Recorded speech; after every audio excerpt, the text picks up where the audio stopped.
বাজার থেকে একটা কপি গাছ কিনে এনেছিলাম। বেশ পাতাগুলো বড় বড়, শক্ত শক্ত। ওমা, ভালো করে ছাড়াতে গিয়ে দেখছি ভেতরে একটা কপি দিয়ে দিয়েছে ফ্রিতে। আমি সায়ন্তনী ব্যাঙ্গালোর থেকে চলে এলাম আজকে তোমাদের সঙ্গে একটু আড্ডা দিতে। আজকে রাত্রিবেলা আসলে কপি আলু দিয়ে মাছের ঝোল বানাবো ভেবেছিলাম। তাই জন্য কপিটা ফ্রিজ থেকে বার করে কাটতে গিয়ে দেখছি কপি কম, গাছ বেশি হয়ে গেছে। এটা আসলে অনলাইনে অর্ডার দিয়েছিলাম। তো কপিটা এমনি ভালো, পোকা টোকা কিছু নেই। তোমরা আবার এই গরমকালে কপি দেখে অবাক হয়ে যেও না। আমাদের ব্যাঙ্গালোরে গরম ঠান্ডা শীত গ্রীষ্ম বর্ষা কিছুই বোঝা যায় না। যখন তখন শীতকাল, যখন তখন বর্ষাকাল, গরমকাল প্রায় নেই বললেই চলে। তবে যেটুকুনি আছে রোদের তেজ বেশ ভালোই আছে। আর এইদিকে আমি দেখছিলাম যে কোথায় কী কী বাটনা আমি রেখে দিয়েছি, কারণ বাটনাগুলো আগেই বেটে রেখে দিই। আর ওই দিকে করছিলাম মাছ ভাজা। প্রথমে আমি ভেবেছিলাম যে মাছ ভাজা মানে মাছ দিয়ে আলু কপির ঝোল করব। পরে আবার মেয়ে আর মেয়ের বাবার শখ হলো মাছ ভাজা খাবে। তো তাই জন্য নুন হলুদ দিয়ে কড়া করে একটু মাছটা ভাজতে গিয়ে দেখলাম একটা মাছ করেছে মোটামুটি 3-4 আঙুলের মতো মোটা, আর একটা করেছে এমন পাতলা যে ভাজতে গেলেই ভেঙে যাবে।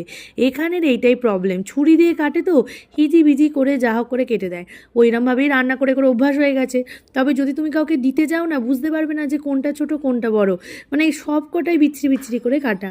আমি ফ্রিজে দেখছিলাম বেশ অনেক রকমেরই পেস্ট করে রাখা, তার মধ্যে আদা রসুনের যে পেস্টটা ছিল কালকেই করে রেখেছি, ওটাই বার করে নিলাম। কড়াইতে গরম তেল দিয়ে গোটা গরম মশলা দিয়ে শুকনো লঙ্কা তেজপাতা সব দিয়ে নিয়ে তারপরে আমি ঝোলটা বসাবো। আর জিরেও দিয়ে দিয়েছি। জিরে ফোড়ন দিয়ে রান্না করলে যে একটা কষানোর গন্ধ আসে না, আমার ওটা যে কী ভীষণ ভালো লাগে। ওই গন্ধটাতেই খিদে পেয়ে যায়, তাই না? আর নুন হলুদ দিয়ে একটু কষিয়ে নিচ্ছি। আবার জানোই তো আমাদের এখানে সব কিছুতে আমি টমেটো দিই। এত সুন্দর এত টাটকা টমেটোগুলো পাওয়া যায় না, দেওয়ার সঙ্গে সঙ্গে তরকারির রঙ একেবারে মানে পাল্টে যাবে, এবং খেতেও যে এত সুন্দর হয়। এই টমেটোগুলো স্যালাড করে খেলেও যে কী ভালো লাগে। আমার আসলে টমেটো এত ভালো লাগতো না আগে, জানো তো। মানে বিয়ের আগের কথা বলছি। বিয়ের পরে এখানে এসে আমার টমেটো খাওয়া এত বেড়ে গেছে যে আমি প্রত্যেকটা রান্নাতেই বেশি বেশি করে টমেটো দিয়ে বসে থাকি। যাই হোক, চলো কষাতে কষাতে দেখছি বেশ পেঁয়াজ রসুনের গন্ধটা কেটে গেছে। সরি, পেঁয়াজ দিইনি, আদা রসুনের গন্ধটা। তারপরে ওই ভাপিয়ে রাখা ফুলকপি আর আলুটাকে দিয়ে একটু ভালো করে কষিয়ে নিচ্ছি। আমি আর আলু ফুলকপিটা ভাজিনি, কারণ ভাজতে গেলে অনেক তেল দিতে হবে।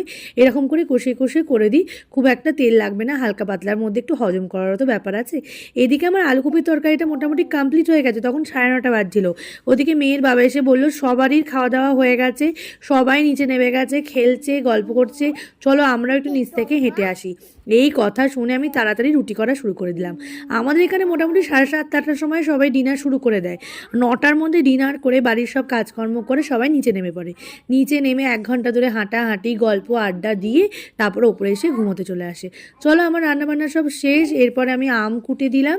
আম কোটার পর 3জনের থালা সাজিয়ে নিলাম, একজনের মাছ ভাজা, একজনের ডিম সেদ্ধ, একজনের মাংস, বিভিন্ন রকমের খাবার দাবার। চলো আজকের মতো এই পর্যন্তই, দেখাবে আবার।